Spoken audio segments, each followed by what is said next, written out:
Bago tayo magsimula ay mayroon kaming kaunting paalala para po sa ating mga tagapakinig.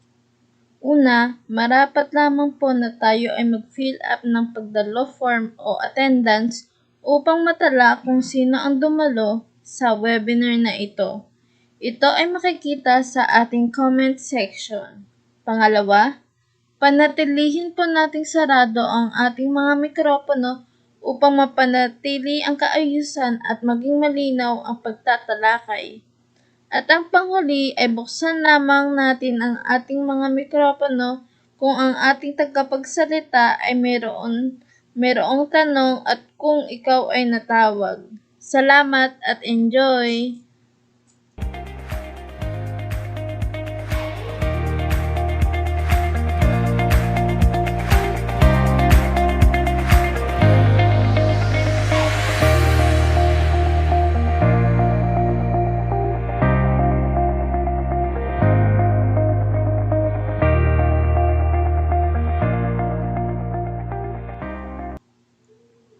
Magandang araw sa lahat at maligayang pagdating sa ating unang webinar ng webinar series.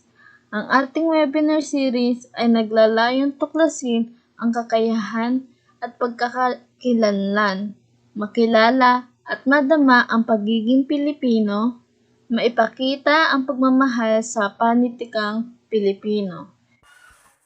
Ang panauhin sa unang araw ay si Binibining Janela Rose Algache na may paksang kahulugan at kasanayan ng alamat. Sa ikalawang araw, ang panauhing tagapagsalita ay si Binibining Laika Gutierrez na may paksang elemento ng alamat. Sa ikatlong araw, ang panauhing tagapagsalita ay si Ginoong Joshua Marie Felipe na may paksang tema at katangian ng isang alamat. Sa ika-4 na araw, ang panauhing tagapagsalita ay si Binibining Shaina Garcia na may paksang mga sikat na alamat sa Pilipinas. At sa ika-5 araw, ang panauhing tagapagsalita ay si Lenuela Chari Feliciano na may paksang paano gumawa ng alamat. Ito ay magaganap mula sa ika-24 hanggang ika-28 ng Mayo 2021. Sa oras na alas 9:30 hanggang sa alas 11 ng umaga via Google Meet. Ang lahat na makakadalo ay magkakaroon ng e-certificates na makukuha sa dulo ng webinar.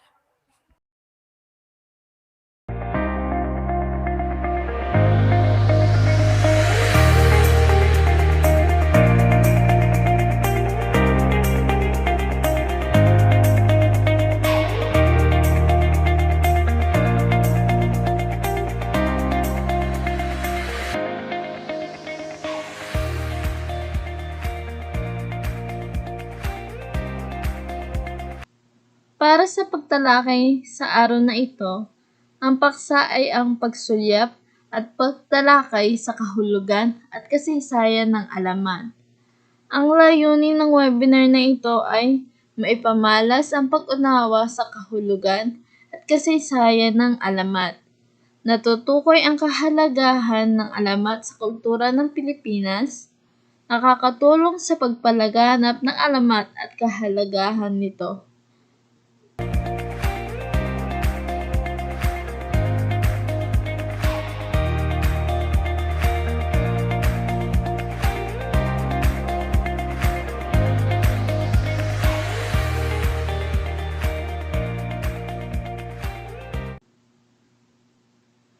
Isang karangalan para sa akin na ipakilala ang ating panauhing tagapagsalita sa araw na ito. Si Binibining Janela Rose Algache ay pangalawa sa 4 na anak ni Jennifer at Ricardo Algache. Nagtapos siya sa elementarya ng paaralan ng elementarya ng Libis. Nakayari siya ng sekundarya sa mataas na paaralang nasyonal ng San Ildefonso na may kursong General Education strand. Sa kasalukuyan, kanyang tinatapos ang kanyang kurso sa kolehiyo na bachiller sa elementaryang edukasyon sa pambansang dalubhasaang pansakahan ng Bulacan. Malugod ko pong ipinakikilala sa inyo ang ating panauhing tagapagpasalita na si Binibining Janela Rose L. Gache.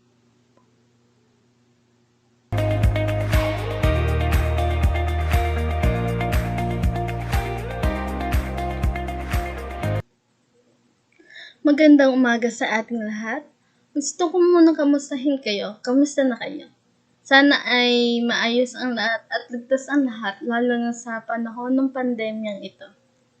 Pagsulyap at patalakay sa kahulugan at kasaysayan ng alamat. Ano nga ba ang alamat? Ano ang kahulugan nito? Saan ito nagmula at mayroon pa bang alamat sa panahon ito? Ilan lamang yan sa mga katanungan na maaari nating matanong sa ating sarili, ngunit mayroon ba tayong kasagutan? Maaaring narinig na natin ito sa ibang tao, ngunit may alam ba tayo tungkol rito?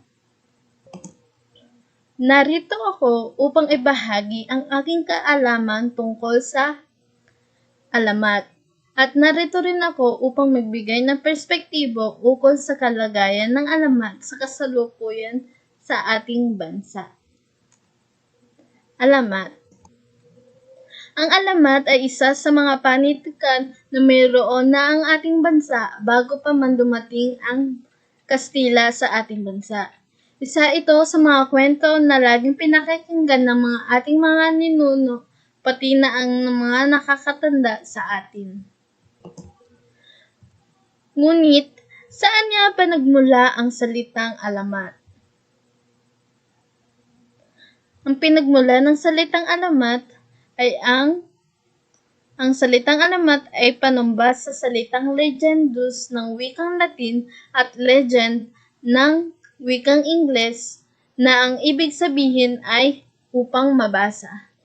Ang alamat ay isang panitikan na naglalayong mabasa ng mga tao upang makapagbigay ligaya o kaaliwan at makaragdag ng kaalaman sa mga taong nagbabasa nito. Ang kahulugan ng alamat. Ang alamat ay itinuturing na isang kwentong bayan at panitikan na nagpapaliwanag o nagpapakita ng pinagmulan ng isang bagay, pook o lugar o mga pangyayari sa ating bansa. Ang alamat ay kwento ng mga ninuno natin na nagpapaliwanag sa mga pinagmulan ng isang bagay. Kadalasan, ito ay pasalin-salin lamang mula sa bibig at hindi nakasulat.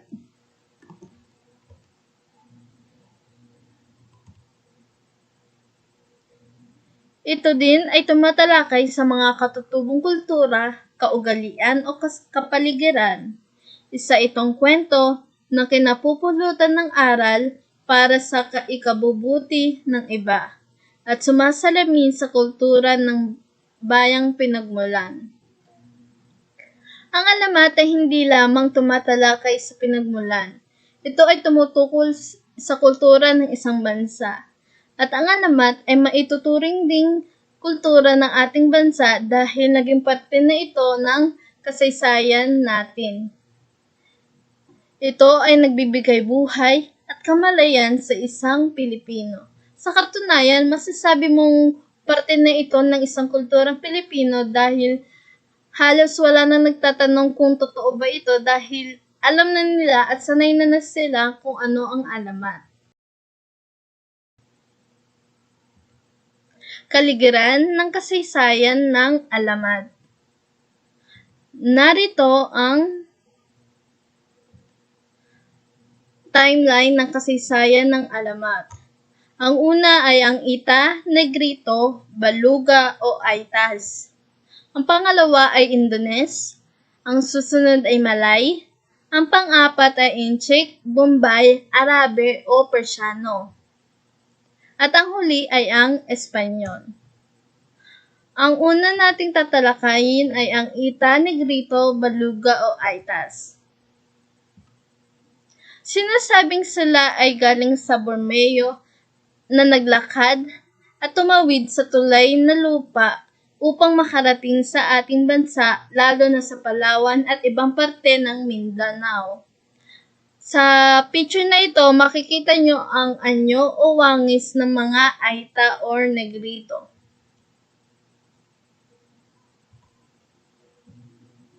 Nakalikha sila ng mga alamat dahil sa kanilang palipat-lipat ng lugar sa mga bansa sa Asya. Nang dahil sa kanilang kaalaman at mga naging karanasan sa paglipat-lipat ng lugar sa bansa sa Asya, na nabuo nila ang alamat at simula sa kanila ay nagpasalin-salin na ang alamat sa ating mga ninuno. Ang susunod naman na pangkat ay ang pangkat ng Indones. Sila ay tinatayang susunod na pangkat na nakarating sa Pilipinas sa pamamagitan ng bangkang inukit mula sa kahoy na ang tawag ay balangay. Sa larawan, makikita nyo ang isang balangay na kung saan mayroong parte kung saan naroon ang mga kagamitan nila at ito ang ginamit upang makarating sa Pilipinas. Indones ang katawagan sa mga mamamayan ng sinaunang Indonesian na nakarating sa ating bansa.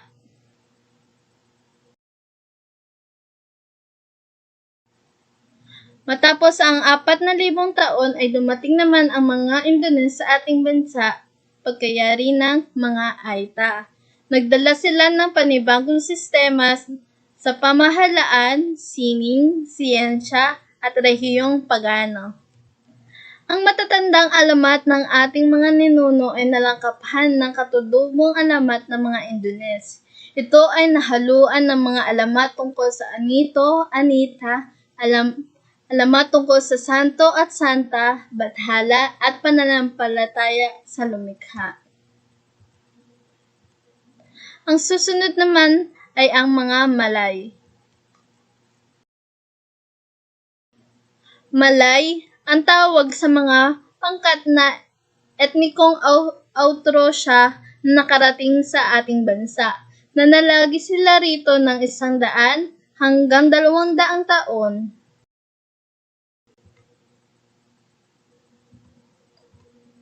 Mayroon silang pananampalataya. Ang mga Malay ay mayroon ring sariling paniniwalang pagano. Kagaya ng Indones, mayroon silang pinaniniwalaan. Mayroon din silang sariling alamat, kwentong bayan at iba pa na nakatulong upang mas mapalago at mapaganda ang alamat na alam natin ngayon. Bukod sa sarili nilang mga alamat ay tinura nila ang ating mga ninuno ng alpabeto na kilala bilang alibata o alifbata. Ang alifbata o alibata ay ang kauna-unahang alpabeto na mayroon ang Pilipinas. Ito ay kinamit bago dumating ang mga Espanya at nakatulong ito upang matutong magsulat ang ating mga ninuno.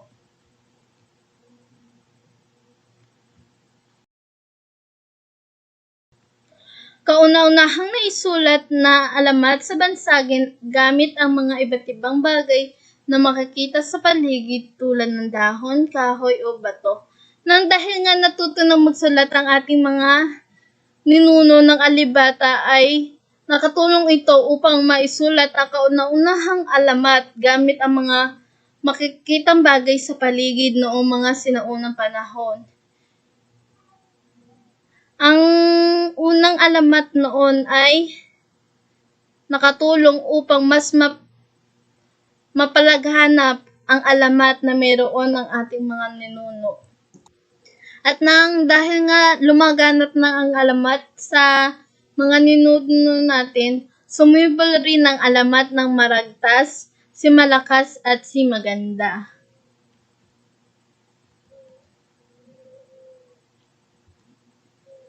Ang susunod naman ay ang mga Inchik, Bombay, Arabe at Persiano. Ito ang Inchik, Bombay, Arabe at Persiano. Ang mga ito ay dumating sa ating bansa upang makipagkalakalan Gaya na lamang na makikita nyo sa larawan ng Egypt, sila ay nakikipag-barter o nakikipagpalitan ng mga kasangkapan bilang negosyo. Nagdala ng papel at mga kulturang nakapag-ambag sa pag-unlad pa ng ating panitikan. Ang mga ito ay meron ding kani-kanilang kultura na nakatulong upang mas lalong mapalago ang alamat sa ating bansa. Gaya na lamang ng Islam at sa kasalukuyan mayroon pa ring mga naniniwala at nabibilang sa mga pangkat na ito. Ang papel ay nakatulong rin upang mas lalong mapadali ang paglaganap ng alamat. Ngunit hindi pa rin mawawala ang pagsalin gamit ang labi dahil mas madali ito noong mga panahong iyon. Ang susunod naman ay ang Espanyol. Nakipagkaibigan ang mga ninuno natin sa mga Espanyol dahil akala nila ay ito ay mga kakampi. Ngunit ang tunay na pakay ng mga Espanyol ay hanapin ang Spice Island hanggang sa marating nila ang Pilipinas. Sa kalaunan ay napailalim tayo sa pamamahala ng Espanyol ng maraming taon. Marami ang nabago gaya na lamang ng kultura, lalo na sa panitikan gaya ng alamat dahil marami sa kanila or halos lahat sila ay hindi naniniwala sa mga katutubong paniniwala ng ating mga ninuno.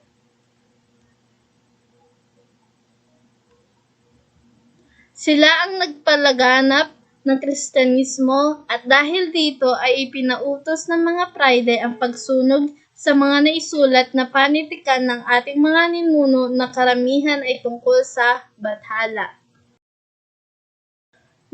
Dahil nga sa hindi sila naniniwala sa mga paniniwala ng ating mga ninuno gaya ng mga anito, ang alamat o ilang sulating panitikan ay pinasunog. Ang iba naman ay ipinaanod sa ilog dahil ayon sa mga Fraile, ito ay gawa ng demonyo at hindi totoo.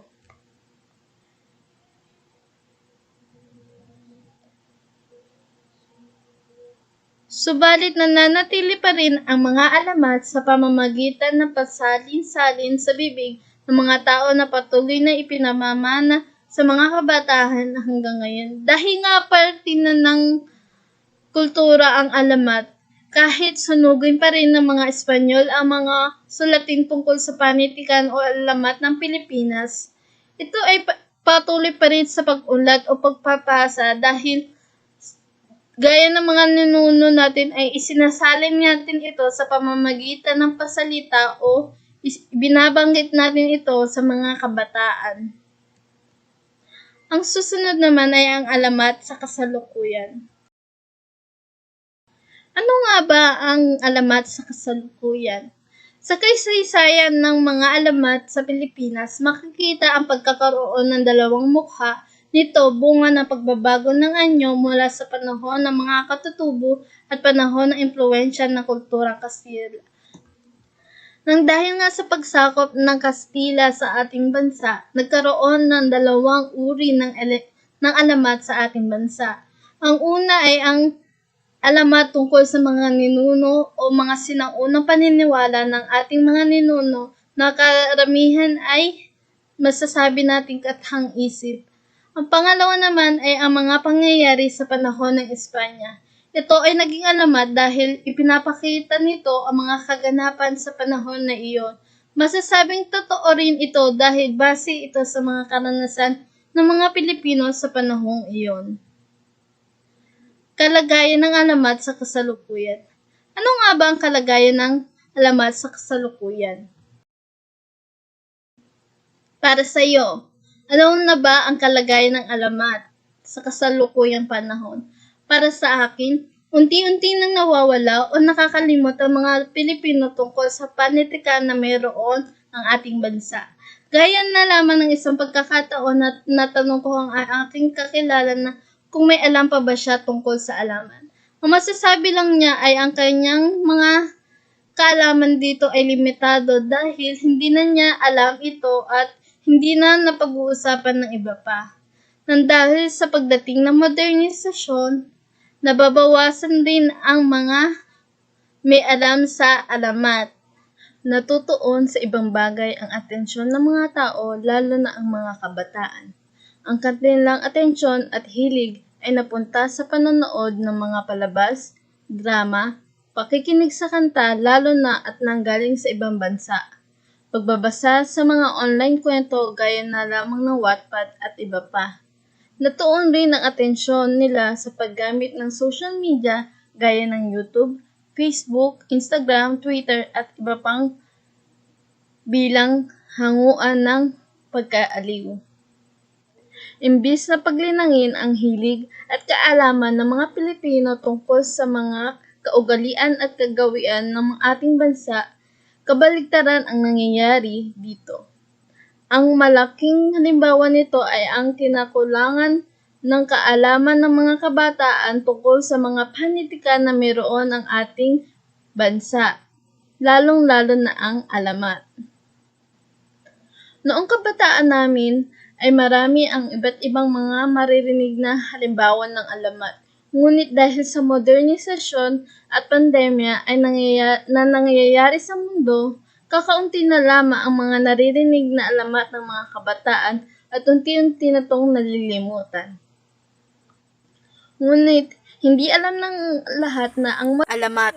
ay nakakatulong rin upang maging motibasyon at gisingin ang kawilihan ng mambabasa nito.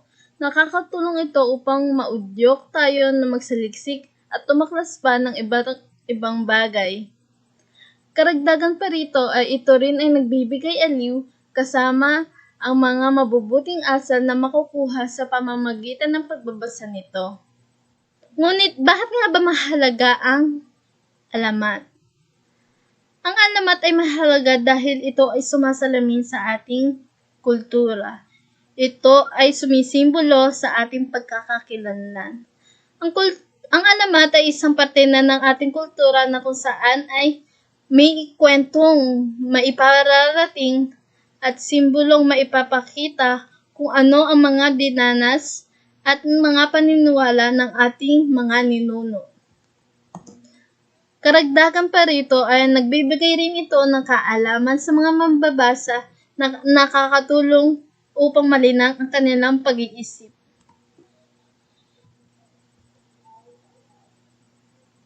Muli, ay mag-iiwan ako ng ilang katanungan na gusto kong tuklasin ninyo. Ano nga ba ang alamat? Bakit ito mahalaga sa ating kultura at bakit nga ba ito unting-unting nawawala? Sana ay may natutunan kayo sa ating talakayan sa araw na ito at maraming salamat sa inyong pakikinig.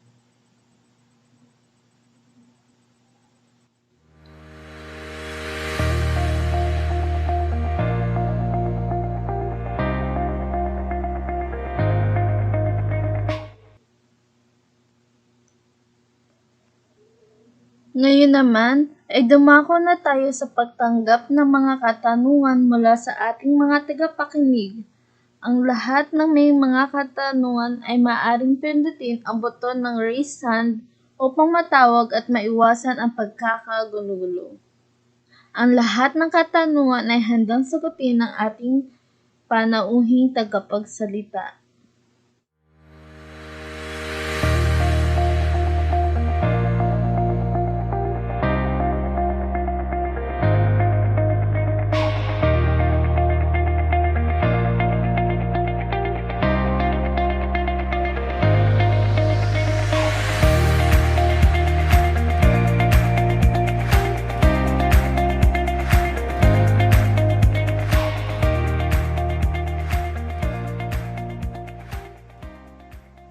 Kung gayon, at wala ng mga katanungan ay tumungo na tayo sa paggawad ng sertipiko sa ating panauhing tagapagsalita. Republic of the Philippines, Bulacan Agricultural State College, Pinaod San Ildefonso, Bulacan, Institusyon ng Edukasyon. sertipiko ng pagkilala ay ginagawad kay Janela Rose Elgache dahil sa kanyang pagbabahagi ng kaalaman at kahusayan bilang resource speaker sa ginanap na webinar na may temang pagsulyap at pagtalakay sa kahulugan at kasaysayan ng alamat. Ipinagkaloob ngayong ika-24 ng Mayo, 2021.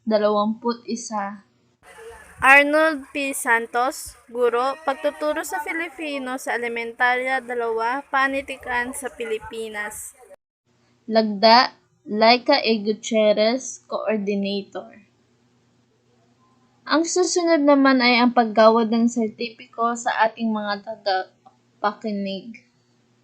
Republic of the Philippines, Bulacan Agricultural State College, Pinaod San Ildefonso, Bulacan, Institusyon ng Edukasyon. Sertipiko ng pakikilahok, ipinagkaloob kay pangalan dahil sa kanyang aktibong pakikilahok sa webinar na may temang pagsulyap at pagtalakay sa kahulugan at kasaysayan ng alamat. Ipinagkaloob ngayong ika-24 ng Mayo, 2021. Arnold P. Santos, Guro, Pagtuturo ng Filipino sa Elementarya 2, Panitikan sa Pilipinas. Lagda, Janela Rose Elgache, Resource Speaker.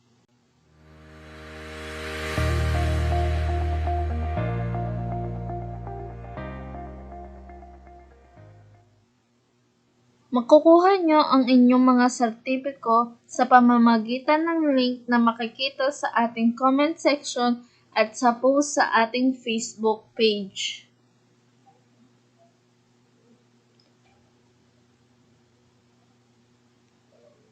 Panghuli ay inaanyayahan po namin ang lahat na magsagot ng pagtataya o evaluation form na makikita sa link ng ating comment section at Facebook page. Inaasahan po namin ang inyong pakikiisa.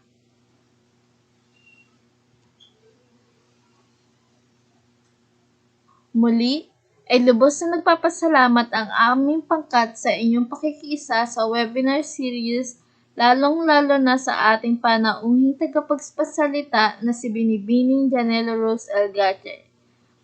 Isang magandang araw at mabuhay kayo!